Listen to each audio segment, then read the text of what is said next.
Yeah, Wednesday. What's up, everybody? Wednesday morning. Welcome to today's edition of the Daily Market Commentary. I'm your host, Chuck Fulkerson. I hope everybody had a great trading day yesterday as we continue to see a little bit of volatility in the market. Fed Chairman Powell came out, had some words to say, which caused a little bit of a spike, rallied up into our supply area, which caused price to come down. Not saying our supply area caused price to come down. I'm just saying. No.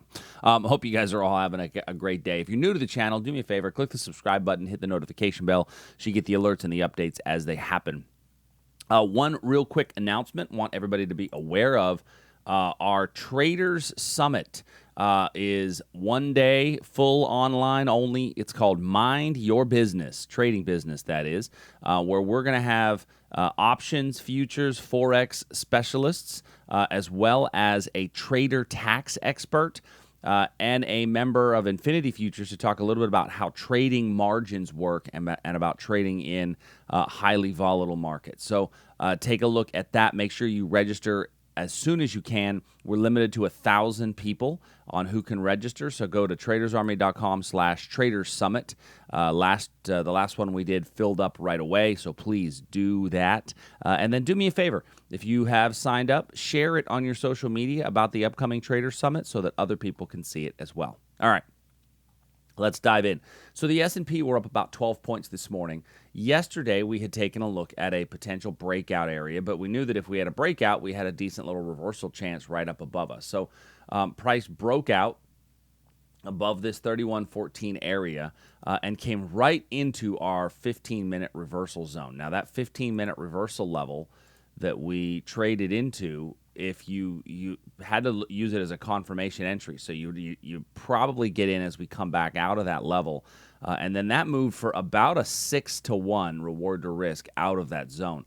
I doubt you're going to take that full amount. Your profit target should have been this area right here as the opposing area of demand to that supply area. So that trade worked out really, really well.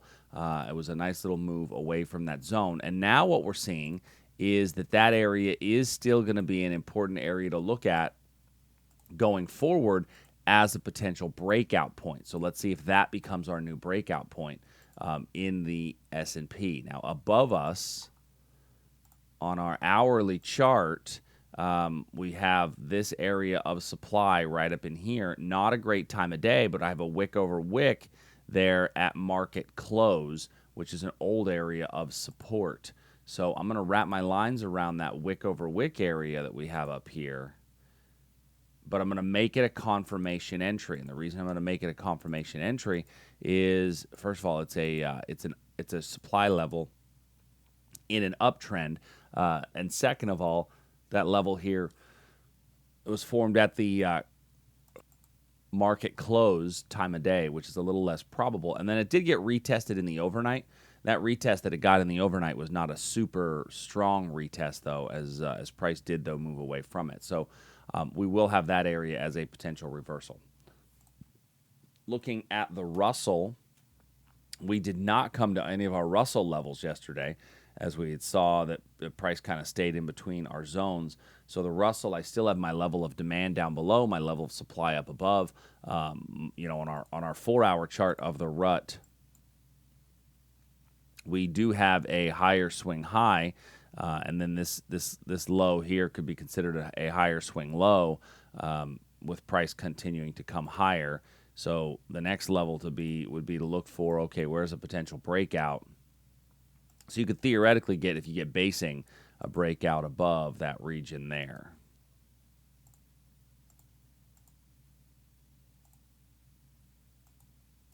All right, next, the Nasdaq.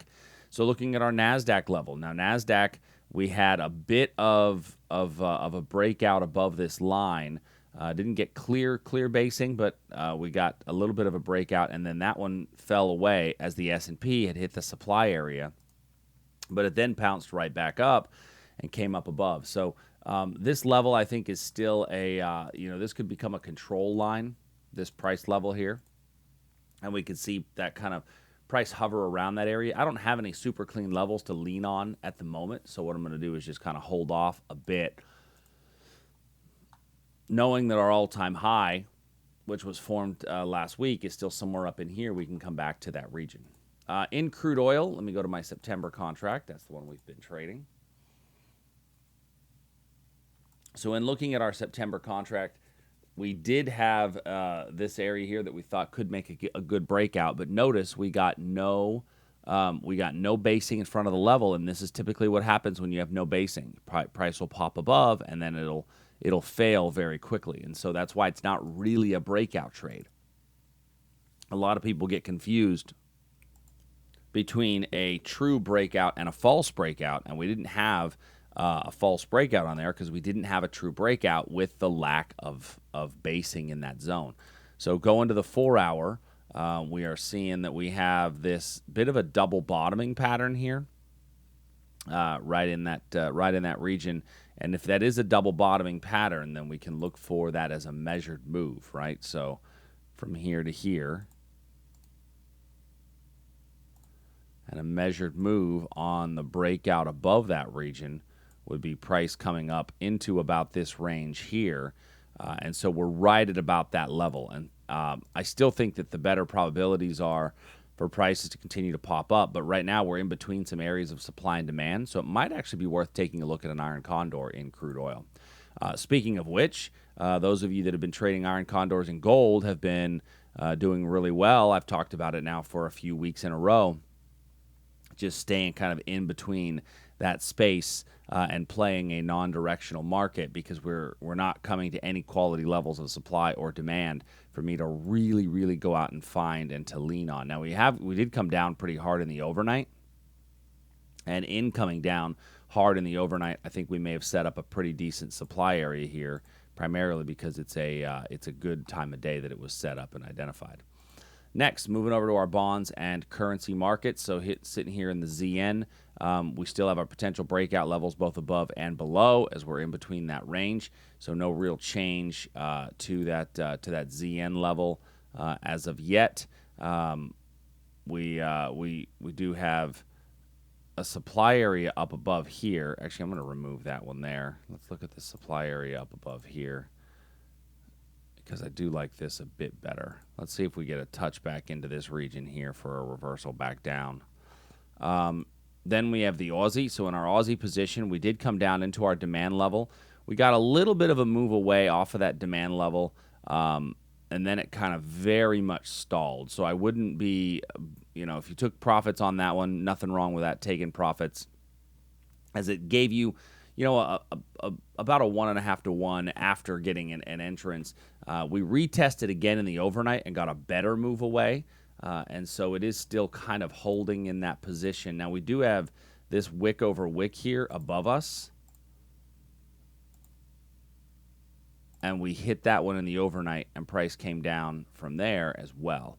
So with those areas, already close to being hit, or being hit already once, I don't know that I would want to use that one again. And so to find the next level of supply, I just don't have a super clean one on this chart.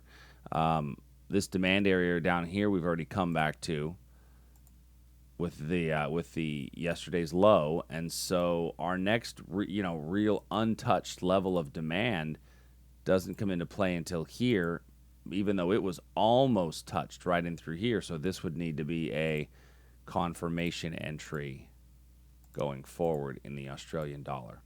Euro level, we did have two little levels of demand set up in the euro, and both of them got cut through like a knife through butter.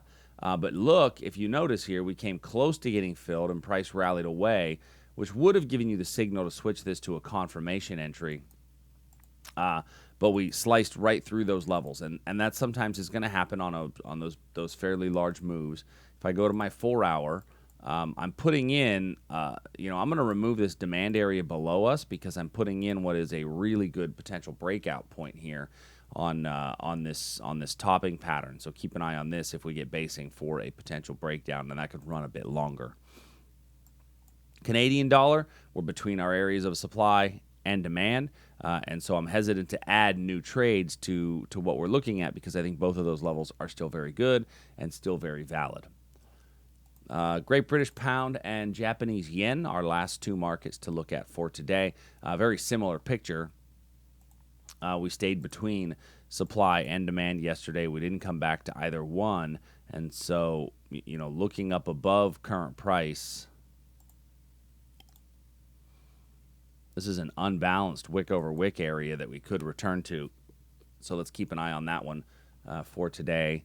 And then the Japanese yen, we are close to this area here. I think the better chances here now for us to base inside this level and look for this to become a breakout trade if we base inside of that zone. So that's our day. Lots of levels to look at for today. Pretty decent day yesterday. Let's see what happens with today's markets based on some of those levels that we found. If you have any questions, as always, send us an email, support@tradersarmy.com. Until tomorrow, everybody, I'll talk to you soon. See ya.